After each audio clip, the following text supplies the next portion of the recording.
This next young lady loves to read, and it is also her first time here, so we're going to show her lots of love and support. Miss Brenda Cullerton, everybody. Brenda Cullerton.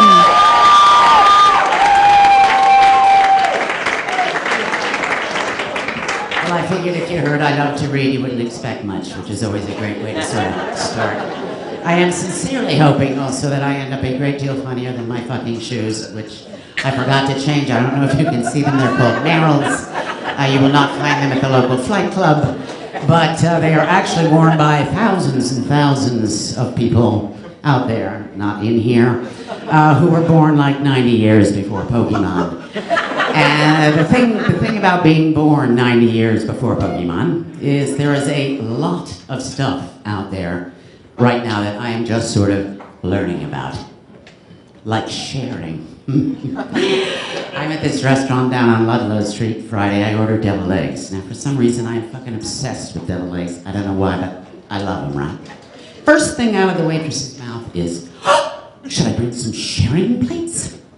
And I'm like a fucking traffic cop on the corner of Delancey. No, absolutely not. No sharing plates.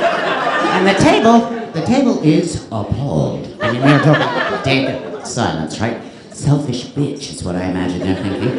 So I backtrack. I feel so fucking guilty. I backtrack and I share.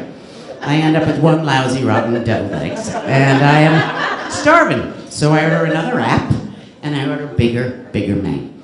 Which, of course, means the restaurant makes more money. And I don't have a problem with this. It's called upselling. It's also part of why I love New York City. Because people do not come to New York City to share it, ladies and gentlemen. They come to make it. And if you're here to share it, you probably got off at the wrong fucking stop and you should get back on the bus. If you honestly believe these guys who are spending $70, $80, $90 million for 10,000 square foot of space for just themselves, their anorexic wives, and their psychopathic toddlers are into sharing, you're wrong. They're not, because they've made it. On the flip side, let's say you're sharing some dump out in Bushwick. I can't really see you too well up here, but are you sharing because you love sharing? I don't think so. You're sharing because you haven't made it yet. The other thing I have a problem sharing, other than deviled eggs, which you guys don't seem to have any problem with, is my feelings. I have a hard enough time getting in touch with my feelings. Never mind sharing them everywhere from fucking Facebook to Twitter to Instagram,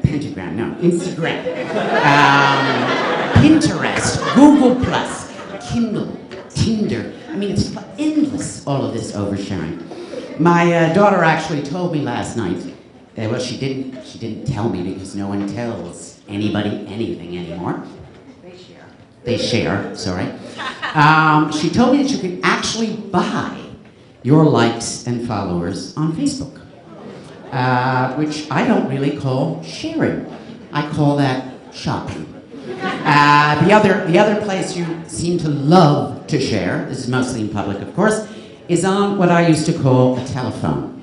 Now, I have only had a cell phone for 3 weeks, I think, which is a fact that seems to stun people even more than fucking ISIS. But the thing that's unbelievable is that it is possible to live without taking pictures of fucking food on plates. It is.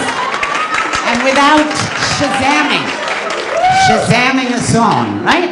And without fucking FaceTime on the street. This drives me nuts too. Anyway, back to the cell phone. I am stuck in line at Aristides Monday night. I'm buying a pound of butter. There's this woman wailing. I mean, she is fucking wailing in front of the cashier, right? She's got that ear, whatever the hell you call it, bug thing. One ear, she's holding the phone like this, and she's, oh my God, Amy, the agony. I was in such agony. I was 3 inches dilated. No, that's a fucking huge vagina. I was 2 centimeters dilated. And they were going for the Pitocin. The entire line, rolling. They're rolling their eyeballs. So I tap her very gently on the shoulder. She turns around and she looks at me like I'm interrupting her. which is precisely what I'm doing. And I say, listen, girl, you know, I've been through childbirth twice. I don't need to go through it a third time on buying a pound of butter. So could you overshare a little bit later? Anyway, if you've been paying any attention, Jesus, that red light still hasn't gone on. The only thing I don't have a problem sharing is my opinion. And unfortunately, opinions, at least the ones that sort of succeed in actually offending someone, have become almost as rare as answering machines. Beep. My name is Brenda. Thank you very much.